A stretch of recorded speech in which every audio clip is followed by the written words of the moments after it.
Welcome to CIRS and to this CURA Spotlight with Dr. Kyoko Matsukawa. So now on to today's event. I'd like to introduce our moderator for today's conversation, Ashish Karn, who is a senior this year, and he's also a student employee with CIRS this academic year. His honors thesis research focuses on Nepalese migration to the Gulf, and in particular, the social network and interethnicity of Nepalese migrant diasporas. And his work relates closely to that of our speaker for today, Dr. Kyoko Matsukawa, and I think also to the interests and personal experiences of many of our audience members and broader student body as well. So now I'll turn it over to Ashish. Hi everyone. So as Liz described, and you all know, I'm Ashish. I'll be moderating the event for today. Let me first begin with introducing our speaker for today, Dr. Kyoko Matsukawa. Dr. Matsukawa is a professor in the Faculty of Letters and the Director General of Konan International Exchange Center at Konan University in Kobe, Japan. She's an anthropologist, and her current research interests include transnational community and citizenship of Indian expatriates. Her recent publications explore transnational community networks of Goan migrant workers, Asian migrant workers in the Arab Gulf states, and second generation Asian youths in Kuwait and the UAE, where she has conducted extensive ethnographic fieldwork in India and the Gulf. So in this session, we'll start with discussing the graduate school and PhD experience and support with Dr. Matsukawa. Then in the next session, we'll engage in a discussion on ethnographic fieldwork and learn more about conducting ethnographic fieldwork and research from the first-hand academic and research experiences of Dr. Matsukawa. I'll start with some of the discussion questions for Dr. Matsukawa, and then we'll move on to talking more about taking questions from the roundtable in the last 20 to 30 minutes. So can we have a round of applause for Dr. Matsukawa, please? Thank you so much. Thank you for introduction, Ms. Liz and Ashish, and I'm really honored to be here, and I really, thank Professor Zafra to give me this opportunity. As you see, it has been 3 years, since that outbreak of COVID, and this is my first visit to Doha, Qatar. But before 2019, I visited Kuwait, UAE. So, I'd love to share my experiences. Not only my experiences in Gulf countries, but also my field work in Goa, India. Okay, so please, shall we get started? Definitely. So since we have a number of graduating seniors in this room who are aspiring to or have already applied to graduate programs, including myself, I was wondering if we could start more with knowing more about your experience with the application process and talking about your own experience, and if you won't mind sharing your motivation behind choosing anthropology or cultural anthropology as a field of academic and professional career. So. Okay, I was a student of Osaka University. I don't know how much you know about Japan. I know one person who is very much in love with Japan here. But anyway, Osaka is located in the western part of Japan. It's an industrial commercial city. And anyway, I was an undergraduate student of Osaka University, and I met one anthropologist. He was my supervisor, and it was so interesting, to hear about his stories when he was in, actually he did research in Micronesia, one island called Truk Island, and he did research on all the myths and that political system, local system, and I decided to do research on something, after I proceeded to graduate school. But at the time, it was very vague, what I will choose. As an anthropologist, you need to have certain field. And I thought, India would be very interesting because India is located between Japan and Europe. Yeah. And we are Buddhists. And from India, Buddhism came. Yeah. You know, we are Southeast Asian countries and, you know, Korea. It will be a very long story, so Yeah. I put it short now. And I entered graduate school and I did my master's degree. And I thought I would do, it's also another story, you know. My parents, they didn't allow me to go to India straight because, you know, India is, you know, for Japanese, I know that India is really, you know, developed country, emerging country now, but at the time it was in 1997, 1996. I thought, you know, I will take a grant from the government to go to India.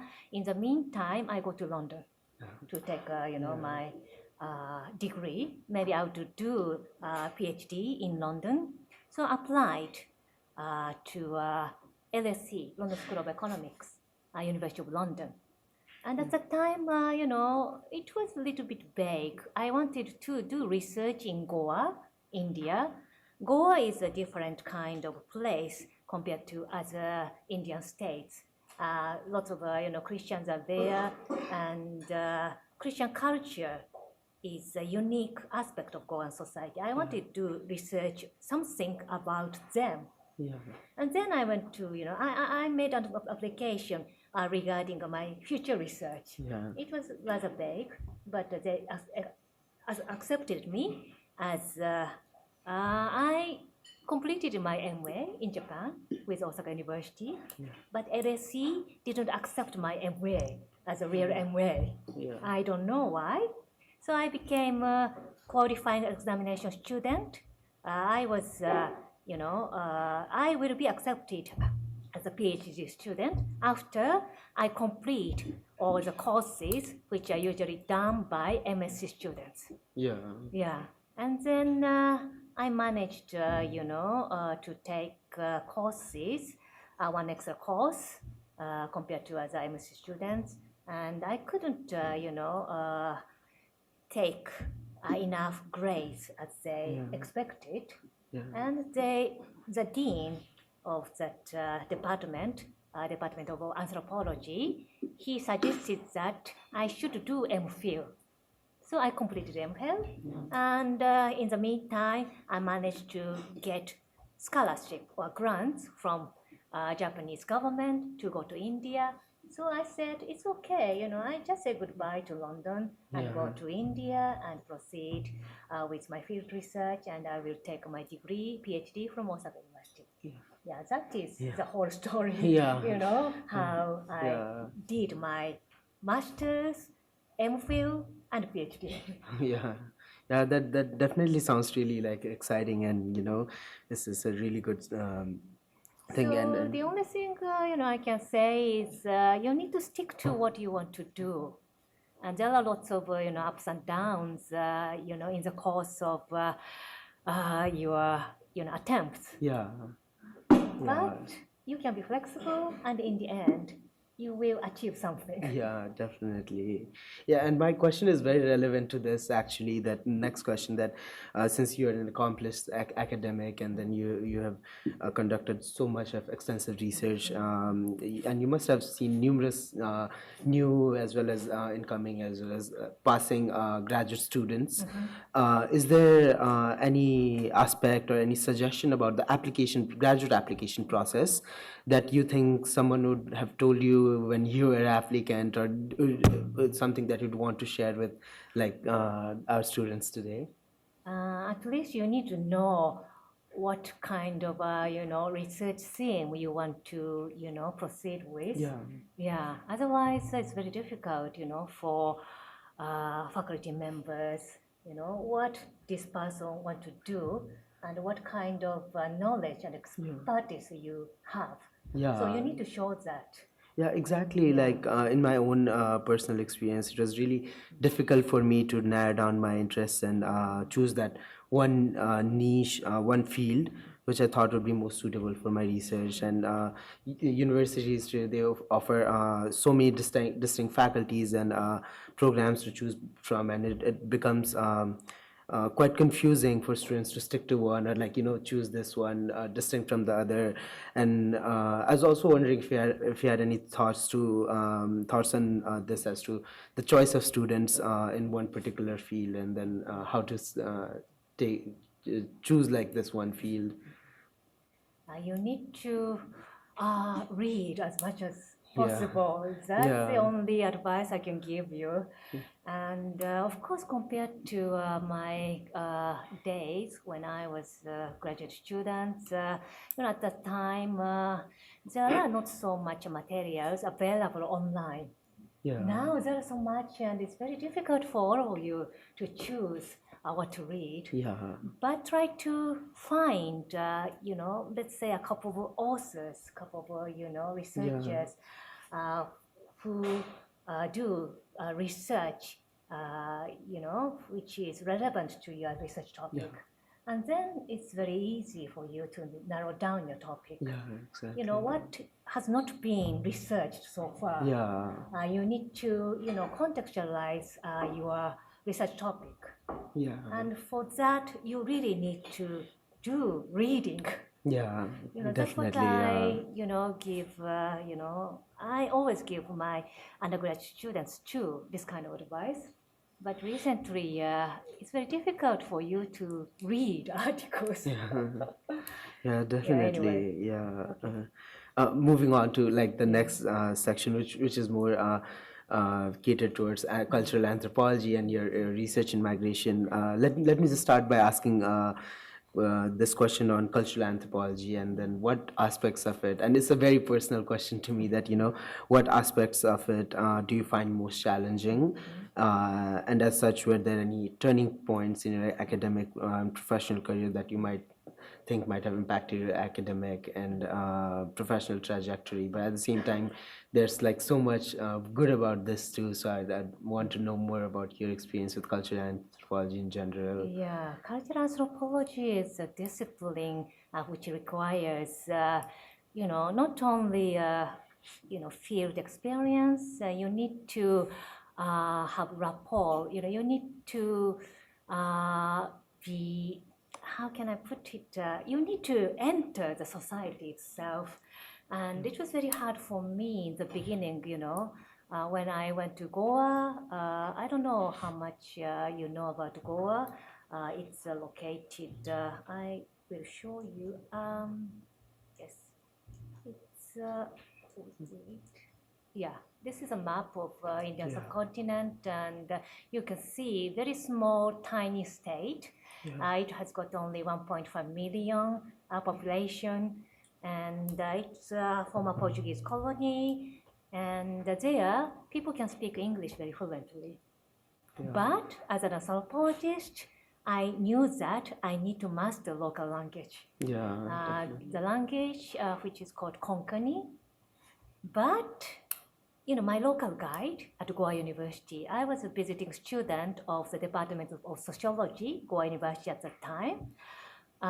His name is Aritoshi Kuera.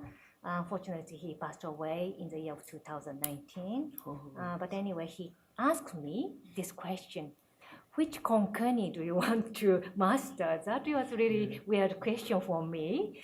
But then I came to know that Konkani has got two kinds of scripts. For Christians, they use Latin script, and for Hindus, they use one of the Indian scripts called Devanagari. Oh, yeah. And they, use totally different vocabularies. Christians and Hindus. And eventually, it came to my research team. In the beginning, I wanted to do research on Christian culture, Portuguese history, and then that question was a turning point for my research. And through that language point of view, Goa is a multilingual kind of society. In Portuguese time, Portuguese was on the top of the hierarchy, and that local language, Konkani, was considered as low-level servant language. Oh. But anyway, after the incorporation into India, which happened in 1961, the independence of India was attained in 1947. Yeah. But after that, there was a Portuguese, rule continuing up to 1961. In Goa. At that point, the Indian army came down to get back Goa. But anyway, India wanted to incorporate Goa into the neighboring state, which is called Maharashtra. But the Goans wanted their own independence, and the symbol was Konkani, their own language. So there was a language issue. Marathi people and Konkani people, they had fights against each other, and in the end, the independent statehood, they got in, it happened 1987, in February. So all the processes I covered, besides I did research on historical aspects, as well as I lived in a village. And I studied, local political system and everything I tried to put together into my PhD dissertation. Oh, yeah, definitely. Yeah, that sounds like a very in-depth ethnographic research and among the Goan population itself. Yeah, so I had to, go all around, Goa. Yeah. And at the time, I rode a scooter, Oh. Indian Kinetic, and it gave me mobility. So I went to one person, another person, and I traveled a lot. And, and it's important that I, took all notes every day, whom I met and what happened. And interestingly, I read, all my field notes book. And in the beginning, it was like a diary. Oh. I did this and that. But after that, after let's say 3 months, I could see the changes. It's like how I memorize the way changed. Yeah. Not only focusing on people I talk to, but also I try to look around the situation. Who others are there, and it's like a snapshot kind of memory. Oh, yeah, I started to definitely. have. Yeah. So that means that I started to become trained as a cultural anthropologist. Yeah.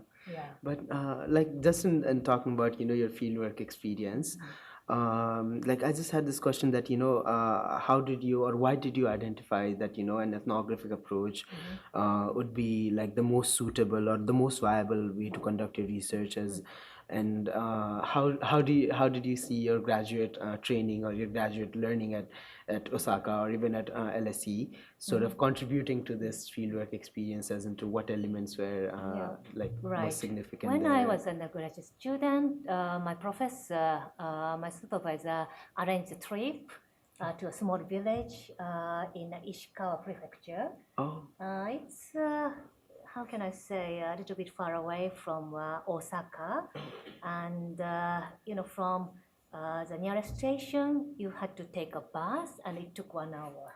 Oh, So it's a remote kind of a village, and we were given a chance to interact with local people. That was my training, Oh, yeah. in the first place, and it was fun for me to talk with the people, and that first-hand, experience in locality. I fell in love with that kind of research method. Oh. But still, you need to contextualize what they tell us. Yeah. You don't know in what, situation they are, or what kind of, political, power they got, and, so you need to clarify the, context of your research. Yeah. Now, to do so, you need to read a lot, and you need to collect, all statistics, and you need to, find out the history of the village, and definitely. So to be an anthropologist, you need to do work much more. Yeah. Yeah, like, if you do survey, let's say the procedure is more clearer. Yeah, it's You more need to, structured. structured kind of method you can find. Yeah. But for cultural anthropologists, you need to collect whatever you can. Yeah, definitely. And you need to, find out that kind of, even those people in the locality, they don't know. Yeah, yeah. So you need to have, image of society and value system of society, let's say. So of course it depends on you. Yeah. And there are some, works which question cultural anthropologist's methodology. It's a writing culture, edited by Clifford. Yeah. Yeah, Clifford, and I forgot another author, but it's like literary work. What cultural anthropologists do. Yeah, like writing the field notes and then like Yeah, it's even like telling stories. yeah, So even you can't, say this is what it is. Others can just say it's not like that, and but still, definitely. that's what anthropologists do, and and I believe that there's sort of kind of value in it. Yeah, definitely.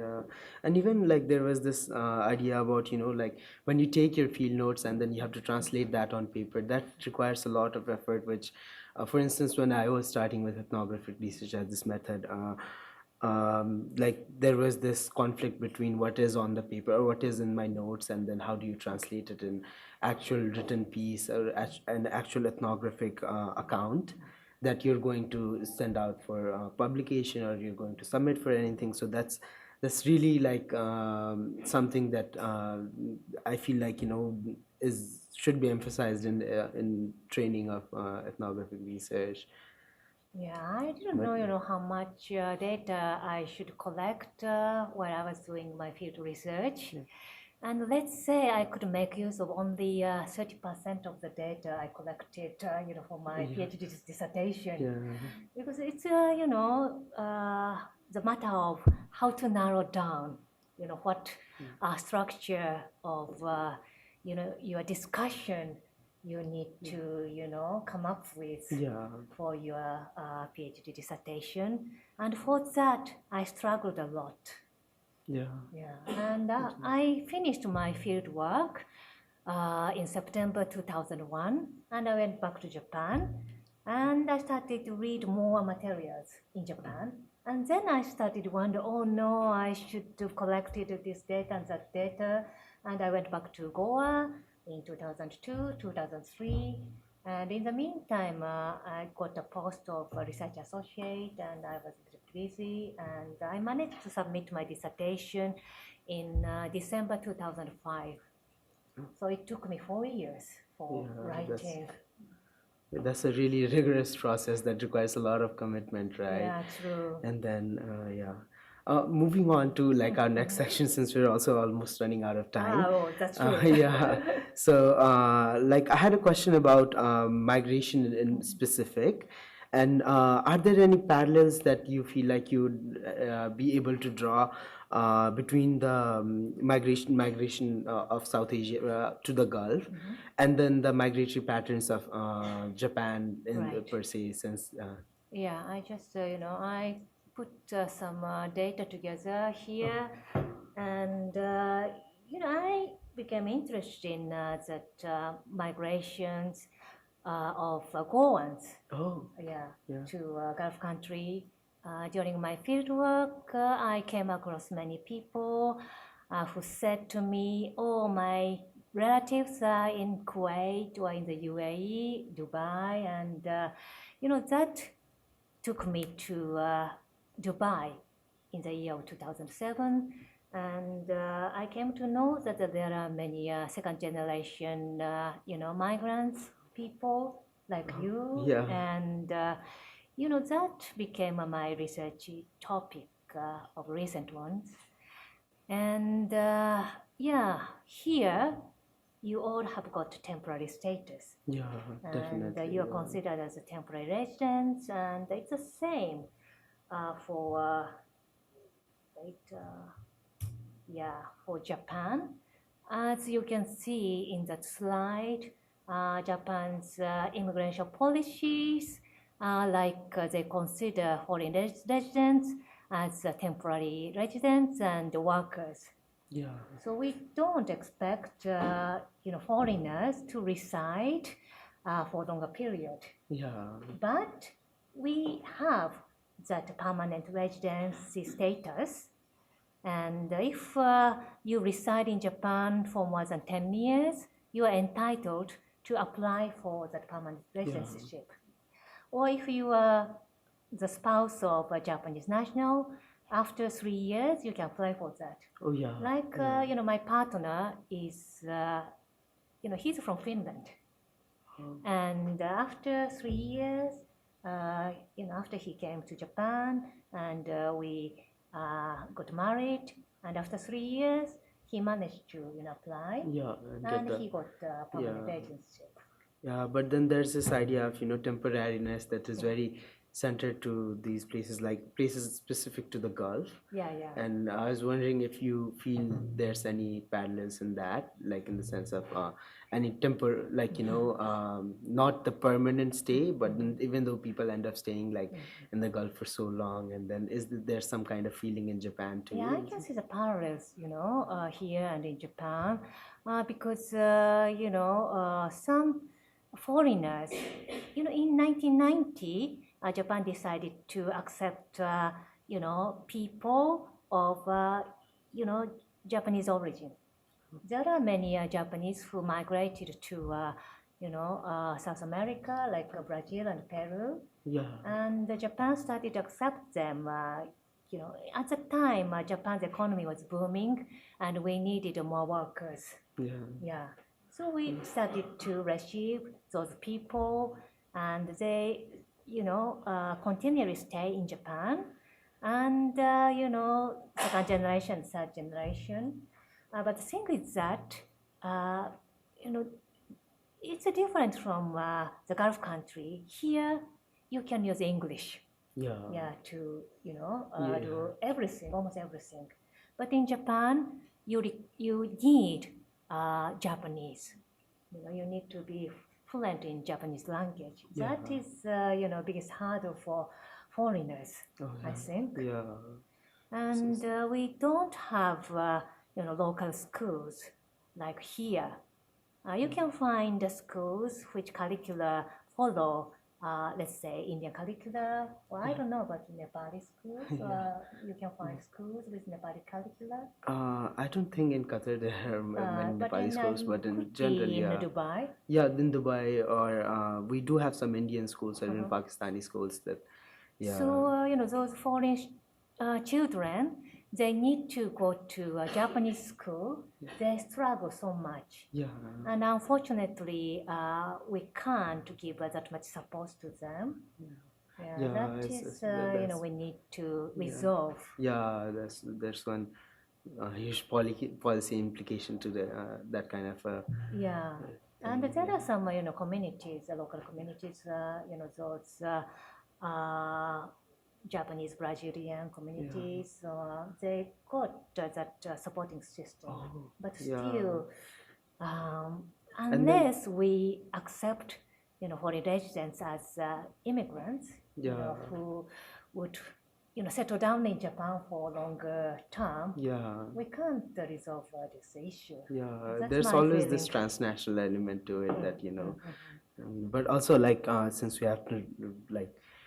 Think about running out of time. I'd just like to ask my last question, which was that would you mind talking or telling us more about your future plans or any research that you've been working on, since this was so interestingly focused on transnationalism, citizenship, and migration. So is there anything more that you have planned or are working on? Yeah, I co-edited the Transnational Generation book with Professor Zafra, and it will, be published hopefully this year. And so I did research on we did research on that higher education system in the Gulf countries and that migrants policies. And then, some of us did field research and got ethnographic data about the second generations, who were born here or who came, as a children and grew up here, like you, yourself. Absolutely. And what kind of, feeling you got, and you've got that transnational tendency. You know that you can't be here forever, even though you consider Gulf country as your home. Oh yeah. Yeah, but you need to, be ready to be out of the countries, and you need to get, citizenship of different countries, and that issues we wrote in chapters of the book. Oh yeah. And I'd love to, do more research on what kind of, circulation they have, like, they design a destinations, let's say Canada, Australia, but what kind of struggles they need to go through, and like there's this also multiple presence that these people maintain in all these countries from the home, and then and what destination would be better. You need to compare, Yeah, definitely. Yeah. And Professor Zafra and I had a discussion. What we would do for next stage of our research. No, definitely. That sounds really exciting, and I'll be like waiting for your book to come out. Okay, thank you. Thank you so much. I'd love to come back here. Yeah. So we'll now move on to taking questions from the audience, and since if anyone has any questions and anything in place. Oh, sure, Heather. Yeah. Thank you so much for coming out to talk to us. And my question is basically about parallels in communities. So obviously you've done a lot of research on migrants from India to the Gulf. Are there really any parallels between, let's say, the Japanese community and its diaspora, maybe in the Americas, and the Indian community and the Gulf? Are there any relationships or parallels that we can sort of talk about? Okay, thank you very much for your question. And here, Indians, I know Goans mainly, and in Kuwait, I met, some Christians from Kerala, the state of Kerala, and, Indian migrants in the Gulf country, they, form association, according to the religion and the language. And in Japan, of course, it's the same, but that kind of differences we can't. Basically, it's according to let's say nationality more. Yeah. And those Japanese Brazilians, they've got their own networks, and they've got solitary kind of community. Yeah. So, and besides, there are, Koreans, those who got a Korean origin. There are newcomers too. But as you know, Japan had a colonial rule in Korean Peninsula. Yeah. And at the time, many Koreans were taken. Of course, some of them voluntarily came for business purpose, but they remained in Japan. And they were given special permanent residency status. Yeah. And, they got a more, difficult kind of identity. Many of them decided to be Japanese because there are not only the second generation, I think most of the first generation passed away. And now the second generation, and the third generation, fourth generation. Yeah. And those fourth generation Korean Japanese, or Japanese Korean, they speak Japanese fluently, and they are almost the same as Japanese. But So when they go back to Korea, they can't identify themselves with Koreans. Yeah, their own ancestry in Yeah, Koreans. exactly. But are there any cultural differences between the ethnic Japanese and the Korean migrants or even the Yeah, the third, language fourth is generations? different. Oh. Of course, we took our, Chinese characters. I don't know how much of you know about Japanese language, but No. we got hundreds of characters, which are kind of a symbol. Oh. They originally are symbols, and they made the symbols into character form. Yeah. So Chinese use the Chinese characters, and both Koreans and Japanese took the Chinese characters.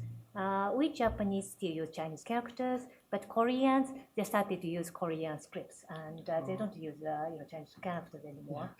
So languages are different, and of course the food culture are different, and yeah. Yeah, definitely. So of course we look similar. Yeah.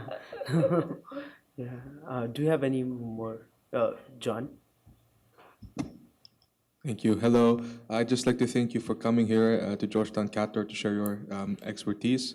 My name is John, and I'm from the Philippines. And I'd like to ask you a question about the point that Ashish brought up about the temporariness of migrants in the Gulf. While yes, it is their situation mostly is temporary here, I've also come across literature that migrants not only go back to their countries, but they also seek permanent residence in a higher tier country, like, for example, the United States, Australia, Canada, and the United Kingdom, for example. And as we were doing the readings for Zara Barber's Zones of Conflict, Zones of Peace class, we covered and touched about these Nepalese migrants who traveled all the way to the Gulf and then later sought permanent residency in the US, Canada, the UK, and Australia. Have you seen similar phenomenon in your research? And what do you think are the long-term implications of this approach, especially with regards to their home countries? Thank you. Okay, thank you. That temporary feeling is not only, due to that issue of citizenship. That's what I found. In the case of, Goans and those I met, they're from the Kerala, state of Kerala. They go back to India from time to time during, vacation time. But they are so used to living in the Gulf country, very, modernized, very neat, and huge malls, and everything is so comfortable. Once they are back in India, it's very difficult to get adjusted. Yeah, even though they themselves are, Indian citizens, they are, non-resident Indians, and, that made them feel like where they stand. They are in between. In-betweenness is a concept I use in my chapter of the book. And they are so global, or maybe I can say that you are, global kind of citizen, and you are so comfortable to be with, those of other nationalities. Yeah. That is, one of the reasons why you want to go to Canada, Australia. It's a more multi-cultural kind of countries. Yeah. So it's not only the matter of citizenship, but also culturally we need to look at this phenomenon. That's how I think. Anyone else? Kyoko, thank you so much for the talk, and mainly we want the students to ask, but I am going to put you on the spot for a larger kind of a question about the larger framework around governing immigration in Japan and what lies at the root of the resistance towards incorporating migrants. I had a meeting about a month ago with a Japanese diplomat who was visiting Qatar. And I asked him this question because, as we know, in Japan, the birth rate is in serious decline, as it is across much of Southeast Asia. And I think it's accepted that there's very little chance of reversing this. Once the birth rate goes into such steep decline it's unlikely that it's going to go up again. So I asked him, I said, what about the long-term strategy? I mean, in about 2 generations, you're going to be in a situation where the working population in Japan is so low, you won't have enough people to care for the elderly. And he didn't say this facetiously. He said, no, there's serious work on this, policy work in Japan, and we are going to rely on robots to look after our elderly in a couple of generations. So I said, it's that severely resistant to the idea of incorporating others? And he said, yes, it is. He said, no political party or leader will take on that job of trying to convince the population that we should bring in permanent immigrants. So, I mean, I know it's hard for you to, it's not a cultural anthropology question, but where does that come from in Japan? That idea of relying on robots, or that's, I don't know. The diplomat just wanted to,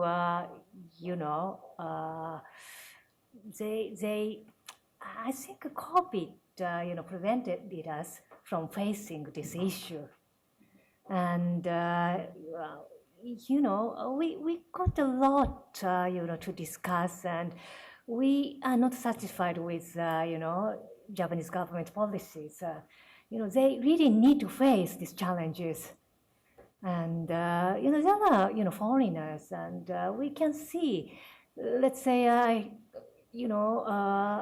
heard about, actually Nepalese, students' predicament, they don't have a school for their children, so they wanted to establish their own school. Oh. Yeah, that kind of things are happening, and we really need to change from the bottom, like at the local level. Those, foreign children, they are really struggling with, how they study. And we would lose, our treasure, those who know about, Japan and the foreign cultures. And so that's the only thing I can say now. And I would love to talk with the diplomats, but as a consultant anthropologist, I don't have that kind of power. And, we'd all be getting robots to look after our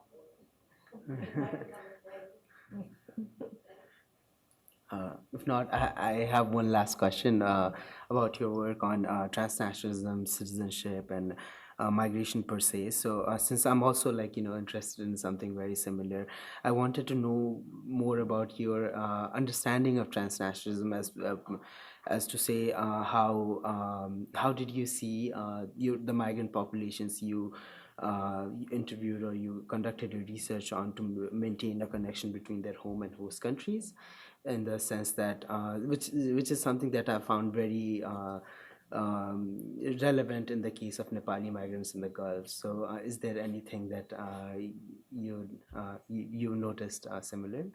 Yeah, maybe it's a little bit different, answer from you expected. But this world is getting so competitive, Yeah. You need to be qualified, but it's a certain kind of expertise which is required. Like practical disciplines are considered, valuable, and humanities and social sciences, they are regarded as, something rubbish, let's say, even in Japan. And we need to be, resistant against this trend. Yeah. As a cultural anthropologist, I say that, we can learn a lot from humanities, and I really feel sad that there are not so many students who want to take major in humanities, and but at the same time we need to be competitive in this globalized world, and so the balance is really important, so you can show that you are competitive and you're valuable, but at the same time you try to teach your students what to do with humanities, and that's what I'm trying to do. Yeah, definitely. But still we need to know what is the world like, and we should not be just carried away by that big waves. Yeah, We need to see what's going on. and what politics exists. Yeah, Yeah, that's what I would like you all to do. yeah, You know, you're definitely. competitive at the same time. You should be very careful about what you are in. Yeah, definitely. Yes, please. Since we still have a few more minutes, if you'd allow me a question, I guess it's more selfish as a CRS employee. We're in an institution that wants to support undergraduate research. I was struck by how you were talking about really your training on the job. You trained yourself, it sounds like, in your ethnographic fieldwork. Is that something that is still typical in cultural anthropology and ethnography, as a field and a method? And what training did you wish you had as undergraduate or graduate or PhD student that maybe could have, I don't know, helped you be more efficient in your research or anything like that? Yeah, that's true. It takes really long time to be trained if you do it the same as I did. And like the Department of Sociology of Konan University, we got course for how to do social research. So we let students to pick up one research topic and try to find interviewee or interviewees.